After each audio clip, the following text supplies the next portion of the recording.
They smiled while we starved. She wasn't wearing a uniform. No medals. No rank.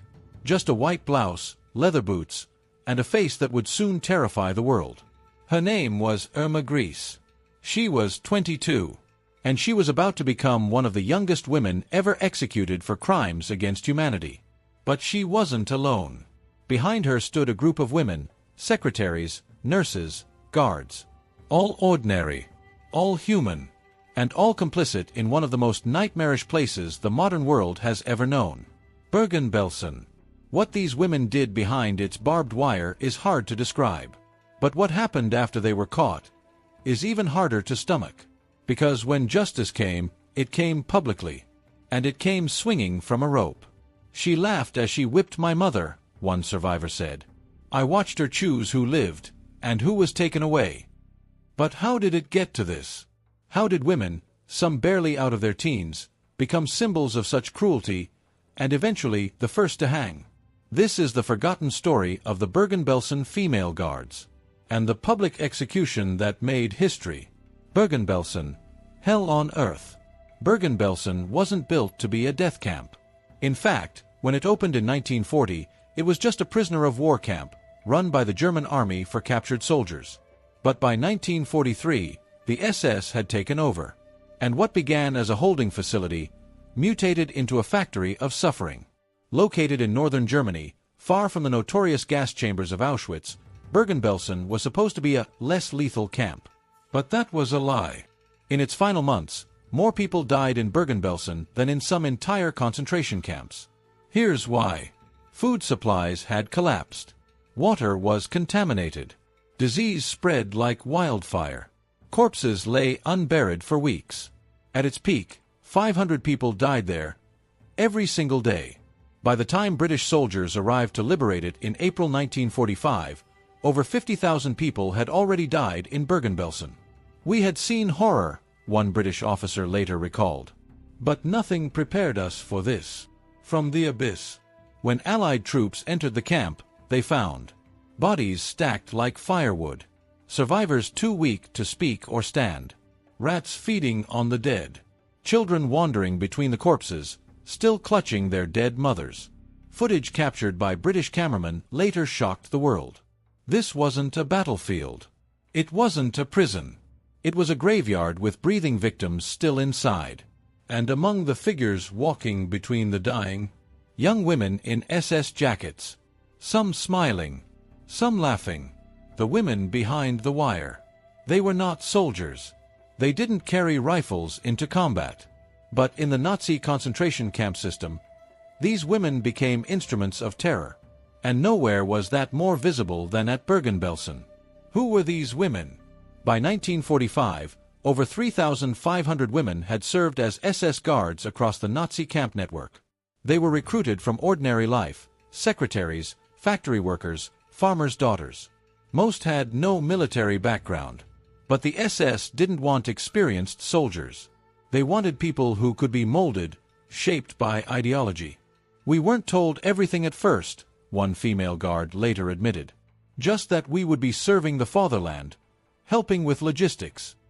But once inside the camp system, everything changed. They received training at Ravensbrück, the main women's concentration camp. There, they were taught not just discipline, but obedience, cruelty, and desensitization. By the time they were deployed to camps like Auschwitz or Bergen-Belsen, they were no longer just workers. They were weapons in human form. The notorious few. Among the women stationed at Bergen-Belsen in its final months were names that would become infamous. Irma Grese, the hyena of Auschwitz, and later Bergen-Belsen. Blonde, blue-eyed, and barely 22. Accused of beatings, shootings, and setting attack dogs on inmates for sport. Elizabeth Volkenrath, senior supervisor over the women's camp. Cold, efficient, helped with prisoner selections for death. Wanna Bormann, a dog handler known as the woman with the dogs. Her animals were trained to maul prisoners on command. These weren't just passive secretaries behind desks. They walked through prisoner barracks. They handed out punishment. They watched people die and did nothing. Sometimes they laughed. How did it happen? Historians still struggle to explain. How could young women, some barely out of school, become so monstrous? Some say it was indoctrination. The Nazi worldview taught them that Jews, Roma, and political prisoners were subhuman. They were told it was their duty to be strict, to be harsh, to be unrelenting. Others say it was about power. "We were finally above someone," one former female guard said in a post-war interrogation. "We had authority. They had nothing." And in a system built on fear, cruelty became currency. The psychology of the guards. Many female guards weren't fanatics. They didn't all start out hateful. But inside the camps, where screaming, starvation, and death were daily sights, something inside them died. Some turned numb. Some reveled in control. And a few, the worst, took pleasure in suffering. By the time Bergen-Belsen was liberated, their transformation was complete. These women weren't innocent bystanders. They were part of the machine. And soon, they would be forced to answer for it, in front of the entire world. Liberation, when the world saw what they did. April 15, 1945. British tanks rolled toward the gates of Bergen-Belsen. The war was almost over. Hitler's empire was collapsing. But what lay beyond the barbed wire wasn't war. It was something far worse. Open the gates. The British expected to find a prisoner of war camp. What they found instead was a mass graveyard with the living still crawling among the dead. One officer described the smell as a living presence, thick with death, disease, and human decay.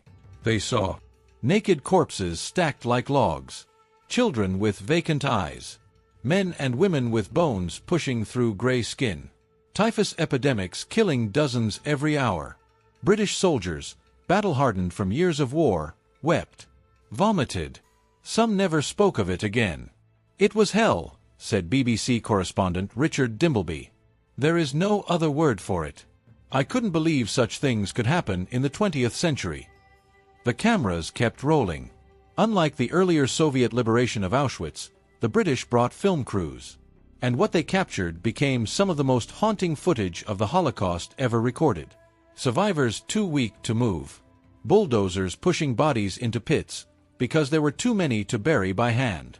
SS guards, including women, forced to carry corpses to mass graves under Allied command. This wasn't just liberation. This was confrontation. "We made the guards see it," said one British officer.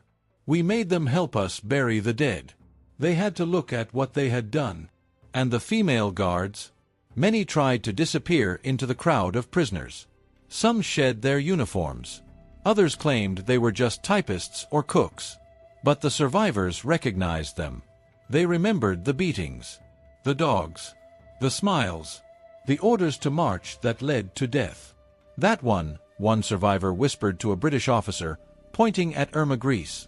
"She kicked my friend to death." Dozens of SS women were arrested. Some were defiant. Some trembled. But none could hide from the witnesses. Testimonies begin. Almost immediately, survivors began to speak. One told how Grese would order dogs to attack women who couldn't stand for roll call. Another remembered Elizabeth Volkenrath laughing as prisoners collapsed during forced labor. Others testified that Wanna Bormann's dogs ripped open a prisoner's throat, and she watched with indifference. Each story added weight. And the British command knew. These weren't just guards. These were war criminals. "The Belsen trial begins. She smiled while the dog tore at my leg." The world had never seen a trial like this. For the first time in modern history, female guards, not generals or high-ranking officers, would be placed on trial for crimes against humanity. And the evidence wasn't just documents or orders. It was eyewitness horror. The courtroom at Lüneburg. In September 1945, in the German city of Lüneburg, the British military opened what would become known as the Belsen trial. 45 individuals were indicted. 16 of them were female SS guards. The charges: war crimes, mass murder, cruelty beyond belief. But this wasn't a secret tribunal. Journalists were invited. Cameras were present. And the world was watching. The witnesses speak. One by one, survivors stepped forward. They had watched friends and family waste away, or be beaten to death. They remembered every name. And when asked to identify their tormentors, they pointed directly at the women in the dock. "That one," said a trembling survivor. "She smiled while the dog tore at my leg." Another survivor recalled, "I was made to watch my sister be stripped and whipped." Grese stood there laughing. The courtroom sat in stunned silence. Some reporters left the room in tears. Even hardened British officers, men who'd seen war for 6 years, admitted they had never heard such cold-blooded cruelty. The women on trial. Their responses varied. Irma Grese sat stone-faced, denying all. Volkenrath said she was just doing her job. Bormann blamed the dogs. They weren't supposed to attack, she claimed. But the stories didn't stop. Testimonies described how Grese hand-picked prisoners for execution. Others said Volkenrath carried a whip and used it daily. Several said Bormann's dogs had killed more than one inmate, and she never tried to stop it. The question no one wanted to ask: how could young women, some barely in their 20s, become capable of such violence? Were they manipulated? Were they monsters? Or had something deeper, something darker, taken hold of their humanity? The prosecutors didn't care about motives. They cared about justice. And soon, they would deliver it. Irma Grese, the blonde beast, faces the rope. She was young. She was attractive. She looked more like a film actress than a war criminal. But beneath the soft features and icy eyes of Irma Grese lived a level of cruelty that stunned even her fellow Nazis. And now, the world was about to watch her fall. A farmer's daughter turned executioner. Irma Grese was born in 1923 in rural Germany. Her childhood was marked by poverty, isolation, and a mother who died by suicide when Irma was just a child. At 19, she volunteered for the SS, not because she was forced, but because she wanted to. She quickly rose through the ranks, working at Ravensbrück, Auschwitz, and finally Bergen-Belsen. At 22, she was in charge of hundreds of female prisoners. What set her apart wasn't just her youth. It was her sadism. Testimonies of horror. During the trial, dozens of witnesses described Grese's behavior. She carried a whip made of cellophane, which she used daily. She had a leather pistol holster, not for a weapon, but as a symbol of power. She selected prisoners for the gas chambers, often with a smile. But the most chilling details were about how she treated other women. One survivor said, "She would walk into the barracks and point at a girl. The next morning, that girl was gone." Others described being beaten for crying, or for falling during roll call. Still others said Grese laughed as her dogs attacked prisoners. "She enjoyed it," one witness said. "It was a game to her." Unshaken in the face of judgment. During the trial, Irma showed no visible remorse. She answered questions coldly. She denied everything. "I was just a guard. I never harmed anyone," she said. But the mountain of testimony, the survivors who looked her in the eye, said otherwise. And when the verdict came down, it hit like a hammer. Death by hanging. The world watches. Irma Grese became a media obsession. Headlines called her the beautiful beast. Papers printed her photo beside her sentence. Crowds demanded swift execution. But behind the frenzy was a deeper discomfort. How could someone who looked so normal be so evil? She wasn't an old man in a uniform. She wasn't a monster from a horror film. She was 22, blonde, well-dressed, and completely empty inside. And soon, the rope was waiting. The execution. 11 drop into silence. It was December 13, 1945. A bitter morning in Hamelin Prison, Germany. Cold. Gray. Silent. 11 death sentences had been handed down after the Belsen trial, 3 of them women.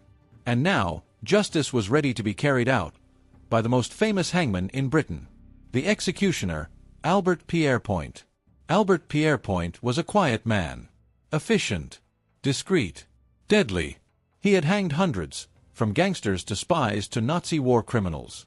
And now, he had been tasked with the most controversial execution of his career. Hanging female Nazi guards. "I don't feel hate," Pierrepoint once said. "I feel duty." The gallows are prepared. Hamelin Prison had no permanent gallows. So British engineers built a temporary one inside the prison. 2 at a time, The condemned would be led forward, their hands tied, their names called, and then silence. One drop. And so it began. Elizabeth Volkenrath. First to be executed was Elizabeth Volkenrath, senior guard at both Auschwitz and Bergen-Belsen. She showed no emotion, no remorse. She simply walked to the trapdoor, stood straight, and said nothing. The lever was pulled. She was gone in seconds. Wanna Bormann. Next came Wanna Bormann, the woman with the dogs. Short, gray-haired, and 52 years old, she shook as she approached the rope. But when asked for last words, she muttered, "I didn't mean to. I only obeyed orders." Her body dropped. No applause. No jeers. Just a thud. And the sound of the trap resetting. Irma Grese. Schnell. And then, Irma Grese. She wore a white blouse and carried herself with eerie calm. Pierre Point later said she looked almost serene. She refused a blindfold. Her only word was, Schnell, German for quickly. And then, the lever dropped. The youngest woman executed for war crimes in the 20th century was dead. The rest follow. In total, 11 Nazis were executed that day, 6 men, 5 women. Each one was buried in unmarked graves, in foreign soil. No names, no monuments, just silence. But what made the world stop was this. Women had hanged. In public. For crimes of monstrous cruelty. Some saw it as justice. Others whispered, "What have we become, when even the women are this broken?" Were they victims too? The dark psychology behind female guards. What turns a young woman into a killer? What transforms a nurse into a war criminal? This question haunted post-war Europe. Because the women who died on those gallows weren't monsters in appearance. They weren't generals. They weren't the architects of the final solution. They were followers, clerks, secretaries, farm girls. And yet, they carried out some of the worst cruelty ever witnessed. So, were they born evil, or were they shaped by something darker? Indoctrinated from the start. By the time many of these women joined the SS, Nazi ideology had been sewn deep into the fabric of everyday German life. Jewish neighbors disappeared quietly. Propaganda told them Jews were diseased, dangerous, and subhuman. The state promised meaning, power, and purpose, especially to women who had none. At training camps like Ravensbrück, they were given uniforms. They were told, "Obey without question," and they were rewarded when they did. For some, that obedience came easily. For others, cruelty became a way to belong. The seduction of power. Many of the female guards were under 25. They had grown up in a system where women were second-class citizens, until the SS gave them authority. Authority to give orders. Authority to decide who lived and who starved. Authority to humiliate, beat, or even kill without consequence. "It was the first time anyone listened to me," one former guard said in a post-war confession. "And I liked how it felt." This wasn't just about ideology. It was about control. And control, unchecked, unpunished, can turn a person into something unrecognizable. Were they victims too? Some historians argue the women were caught in a machine they couldn't escape. They were trained to follow orders. Disobedience could mean punishment, or worse. Many had no education, no exposure to alternative worldviews. But others reject this entirely. They weren't automatons, writes Holocaust scholar Wendy Lower. They made choices, and those choices led to death. Grese didn't just follow orders, she smiled while doing it. Volkenrath didn't protest, she enforced. These weren't passive players. They were active participants in organized inhumanity, a reflection no one wanted to face. The female guards shattered a myth that women are inherently nurturing, incapable of such violence. The truth was harder to bear.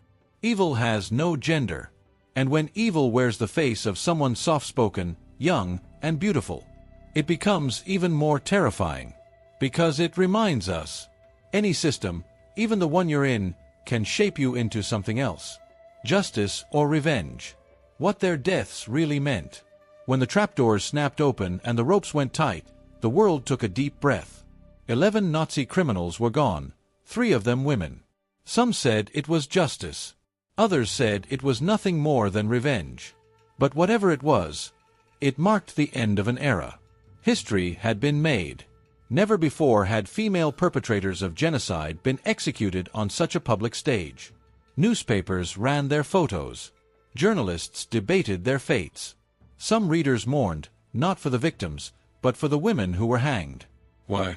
Because the idea of women as monsters was still too new, too unsettling. Society wasn't ready to accept that cruelty doesn't care about gender. That a soft face can hide a brutal hand. That evil can wear lipstick and heels. Forgotten, but not forgiven. After the hangings, the world moved on. Bergen-Belsen was burned to the ground by the British to stop the spread of typhus. Survivors returned to ruins and tried to rebuild their lives. The names of the guards faded into history books, court documents, and silence. But the pain remained. Because for those who lived through Bergen-Belsen, justice didn't bring back the dead. It didn't erase the screams. And it couldn't undo the days spent starving beneath the eyes of smiling women in uniform. A warning, not a victory. What happened at Bergen-Belsen, and the trials that followed, stand today as more than history. They're a mirror showing how ordinary people can become monsters, when fear, obedience, and power override empathy. I didn't do anything wrong, Irma Grese insisted until the end. I only did what I was told. But the world heard the voices of the survivors, and believed them instead. These women believed they would never be held accountable, that their uniforms would protect them, that the world wouldn't care. But the world did care. And when the time came, even the hangmen didn't look away.